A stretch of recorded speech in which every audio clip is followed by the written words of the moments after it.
ಎಲ್ರಿಗೂ ನಮಸ್ಕಾರ. Welcome back to Pedanagari food channel. ನಾನು ಗೀತಾ. ಇವತ್ತಿನ ರೆಸಿಪಿ ಆರೋಗ್ಯಕರವಾದ ಅವರೆಕಾಳು ಉಪ್ಪಿಟ್ಟು. ಇದನ್ನ ತುಂಬ ಸಿಂಪಲ್ಲಾಗಿ ಹಾಗೆ ಟೇಸ್ಟಿಯಾಗಿ ಹೇಗೆ ಮಾಡ್ಕೊಳ್ಳೋದು ಅಂತ ನೋಡೋಣ ಬನ್ನಿ. ಅದಕ್ಕೂ ಮುಂಚೆ ಯಾರಾದರೂ ನನ್ನ ಚಾನಲ್ನ ಹೊಸಬ್ರು ನೋಡ್ತಾ ಇದ್ದರೆ ಬೇಗ ಹೋಗಿ ಸಬ್ಸ್ಕ್ರೈಬ್ ಮಾಡ್ಕೊಳ್ಳಿ. ಪಕ್ಕದಲ್ಲಿರೋ ಬೆಲ್ ಬಟನ್ ಒತ್ತಿ ಆಲ್ ಅಂತ ಸೆಲೆಕ್ಟ್ ಮಾಡಿ. ಅಂದರೆ ನಾವು ಹೊಸ ವಿಡಿಯೋ ಯಾವಾಗ ಹಾಕ್ತೇನೆ ಅವಾಗ ನಿಮಗೆ ನೋಟಿಫಿಕೇಷನ್ ಬರುತ್ತೆ. ಆವಾಗ ಫಸ್ಟ್ ವಿಡಿಯೋನ ನೀವೇ ನೋಡ್ಬೋದು. ಆಲ್ರೆಡಿ ಅವರೆಕಾಳು ಸೀಸನ್ ಸ್ಟಾರ್ಟ್ ಆಗೋಗ್ಬಿಟ್ಟಿದೆ. ಆ ಕಾಲಕ್ಕೆ ತಕ್ಕಂತೆ ತರಕಾರಿಗಳನ್ನ ಯೂಸ್ ಮಾಡಿಕೊಂಡು ಈ ಥರ ರೆಸಿಪಿ ಮಾಡ್ಕೊಳ್ಳೋದ್ರಿಂದ ಆರೋಗ್ಯಕ್ಕೂ ತುಂಬಾ ಒಳ್ಳೆಯದು.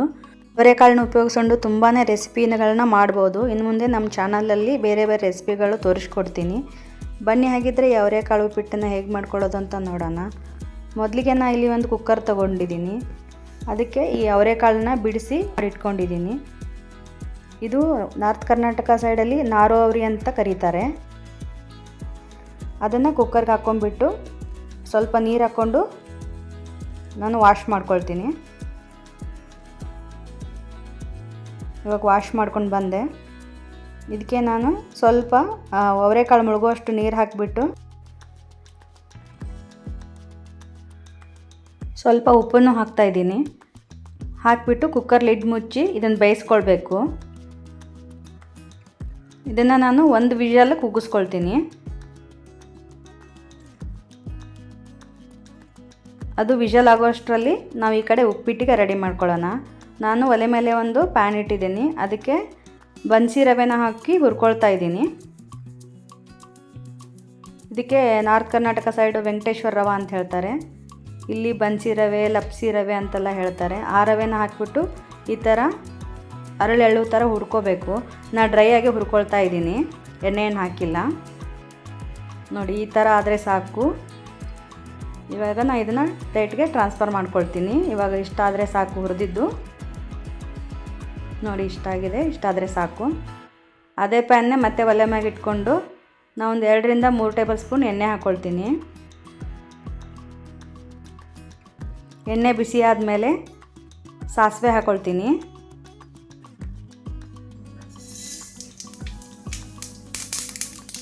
ಸಾಸಿವೆ ಎಲ್ಲ ಚಿಟಪಟ ಅಂದಮೇಲೆ ಜೀರಿಗೆ ಹಾಕ್ಕೊಳ್ತೀನಿ.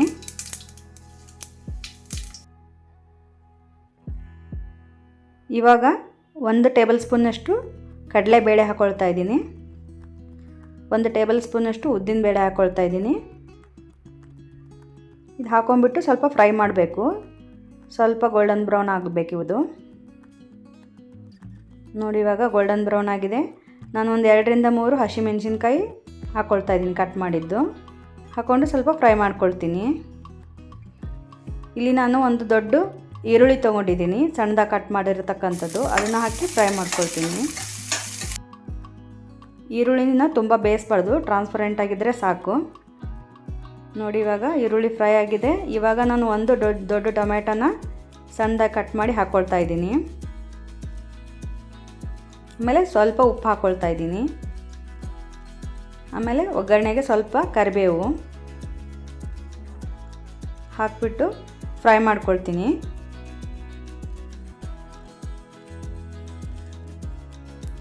ಸ್ವಲ್ಪ ಟೊಮೆಟೊ ಸಾಫ್ಟ್ ಆಗಬೇಕು. ಅದಕ್ಕೆ ನಾನು ಲಿಡ್ ಮುಚ್ಚಿಬಿಟ್ಟು ಒಂದು 30 ಸೆಕೆಂಡ್ಸ್ ಬೇಯಿಸ್ಕೊಳ್ತೀನಿ ಅದನ್ನು. ನೋಡಿ ಇವಾಗ ಟೊಮೆಟೊ ಸಾಫ್ಟ್ ಆಗಿದೆ. ನಾನಿಲ್ಲಿ ಸ್ವಲ್ಪ ಒಂದು ಅರ್ಧ ಇಂಚಿನಷ್ಟು ಹಸಿ ಶುಂಠಿನ ತುರಿದ್ಬಿಟ್ಟು ಹಾಕ್ಕೊಳ್ತಾ ಇದ್ದೀನಿ. ಶುಂಠಿ ಹಾಕೋದ್ರಿಂದ ಉಪ್ಪಿಟ್ಟಿಗೆ ತುಂಬ ಟೇಸ್ಟ್ ಕೊಡುತ್ತೆ. ಈ ಥರ ತುರಿದ್ಬಿಟ್ಟು ಹಾಕ್ಕೊಂಡ್ರೆ ಬಾಯಿಗೆಲ್ಲ ಸಿಗಲ್ಲ, ಚೆನ್ನಾಗಿರುತ್ತೆ. ಹಾಕ್ಕೊಂಬಿಟ್ಟು ಸ್ವಲ್ಪ ಫ್ರೈ ಮಾಡ್ಕೊಳ್ತೀನಿ. ಅದರದ್ದು ಸ್ವಲ್ಪ ಹಸಿ ವಾಸನೆ ಹೋಗೋವರೆಗೂ ಫ್ರೈ ಮಾಡ್ಕೊಳ್ತೀನಿ. ಇವಾಗ ನಾನು ಏನು ಅವರೆಕಾಳು ಕುದಿಸಿ ಇಟ್ಕೊಂಡಿದ್ವಲ್ಲ, ಅದರದ್ದು ಒಂದು ಅರ್ಧ ಕಪ್ನಷ್ಟು ನೀರಿತ್ತು, ಅದನ್ನು ಹಾಕ್ಕೊಂಡೆ. ಆಮೇಲೆ ಇಲ್ಲಿ ನಾನು 1 ಕಪ್ ರವೆಗೆ 2.5 ಕಪ್ ನೀರನ್ನು ಕುದಿಸಿಟ್ಕೊಂಡಿದ್ದೆ. ಟೋಟಲ್ ಇಲ್ಲಿ 3 ಕಪ್ ನೀರನ್ನ ನಾನು ಯೂಸ್ ಮಾಡಿದ್ದೇನೆ 1 ಕಪ್ ರವೆಗೆ. ಇಲ್ಲಿ ಸ್ವಲ್ಪ ಉಪ್ಪು ಹಾಕ್ಕೊಳ್ತಾ ಇದ್ದೀನಿ. ಹಾಕ್ಕೊಂಬಿಟ್ಟು ಒಂದು ಸಲ ಮಿಕ್ಸ್ ಮಾಡೋಣ. ಮಿಕ್ಸ್ ಮಾಡಿ ಚೆನ್ನಾಗಿ ಕುದೀತಾ ಇದೆ. ಇವಾಗ ನಾವೇನು ಹುರಿದಿಟ್ಕೊಂಡಿದ್ವಲ್ಲ ರವೆನ, ಅದನ್ನು ಹಾಕ್ತಾಯಿದ್ದೀನಿ.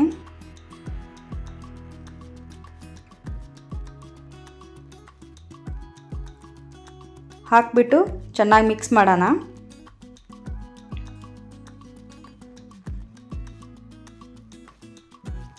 ಮಿಕ್ಸ್ ಮಾಡಿಬಿಟ್ಟು ಅವರೆಕಾಳು ಏನು ಬೇಯಿಸಿಟ್ಕೊಂಡಿದ್ವಲ್ಲ ಅದನ್ನು ನಾನು ಇವಾಗ ಹಾಕ್ತಾಯಿದ್ದೀನಿ.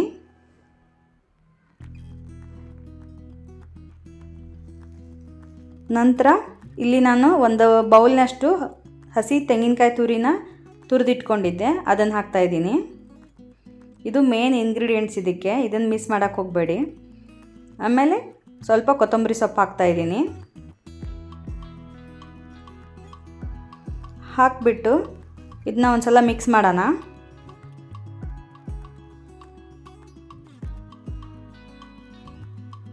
ಚೆನ್ನಾಗಿ ಮಿಕ್ಸ್ ಮಾಡೋಣ. ಇಲ್ಲಿ ನಾನು 1 ಕಪ್ ರವೆಗೆ 3 ಕಪ್ ನೀರಿನಷ್ಟು ಹಾಕಿದ್ದೀನಿ, ಕರೆಕ್ಟಾಗಿ ಆಗುತ್ತೆ ಅಷ್ಟು ನೀರು ಹಾಕಿದರೆ. ಇಲ್ಲಿ ನಾನು 2 ಟೇಬಲ್ ಸ್ಪೂನಷ್ಟು ತುಪ್ಪ ಹಾಕ್ಕೊಳ್ತಾ ಇದ್ದೀನಿ. ತುಪ್ಪ ಹಾಕೊಳ್ಳೋದ್ರಿಂದ ಉಪ್ಪಿಟ್ಟಿಗೆ ತುಂಬ ಟೇಸ್ಟ್ ಕೊಡುತ್ತೆ. ನೋಡಿ, ಈ ಥರ ಮಿಕ್ಸ್ ಮಾಡಿಕೊಂಡು ಒಂದು ಲಿಡ್ ಮುಚ್ಚಿಬಿಟ್ಟು ಒಂದು 30 ಸೆಕೆಂಡ್ಸ್ ಇದನ್ನು ಬೇಯಿಸ್ಕೊಳ್ಳೋಣ. ನಂತರ ಓಪನ್ ಮಾಡಿ ಒಂದು ಸಲ ಮಿಕ್ಸ್ ಮಾಡೋಣ.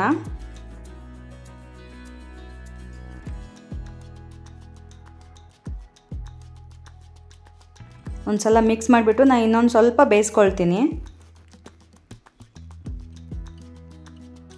ನೋಡಿ, ಇವಾಗ ನಾನು ಲಿಡ್ ಓಪನ್ ಮಾಡಿ ಚೆಕ್ ಮಾಡೋಣ.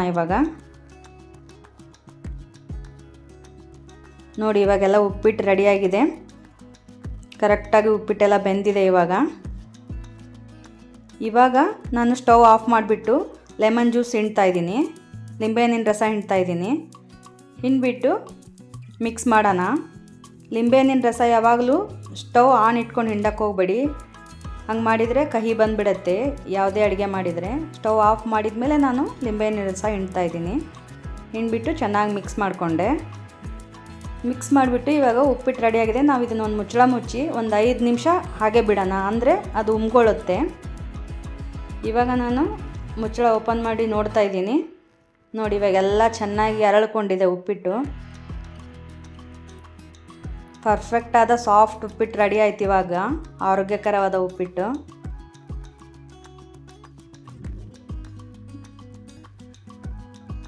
ಇವಾಗ ನಾನು ಒಂದು ಬೌಲ್ಗೆ ಟ್ರಾನ್ಸ್ಫರ್ ಮಾಡ್ಕೊಳ್ತಾ ಇದ್ದೀನಿ.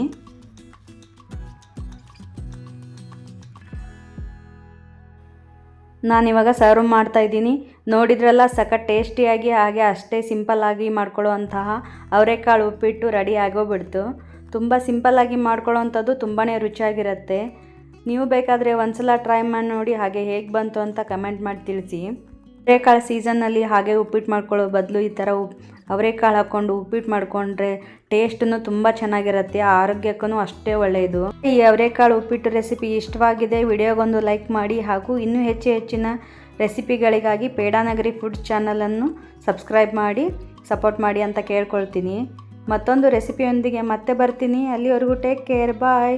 Thanks for watching.